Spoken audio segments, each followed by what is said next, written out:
Magnilay tayo. Di mo kami kinalimutan. Di kami iniwan ng Diyos. Magkakakita ka, pinagaling ka ng iyong pananampalataya. Ang yamalay mga bagay na Diyos na mga nakagawa. Ngayong Semana Santa, 6 a.m. Saksihan natin ang kanyang pagbabago. Anong nais mo sabi ni Jesus na taga Nazaret? Upang maging isang alagad ni Kristo. Di mo kami kinalimutan.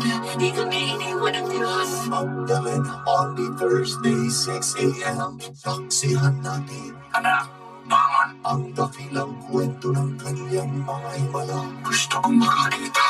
Makakakita ka, pinagaling ka ng iyong pananampalataya. Jesus, Good Friday, 6 a.m. on GMA. Ganito si Jesus sa mga mata nila. Basta iniwala ko sa bulan Diyos Jesus. Parang may papaliwanag yun, hindi ko naman lang paliwanag. Ang himala ay mga bagay na Diyos na mga nakagawa. The story of Jesus for children. Black Saturday, 6 a.m.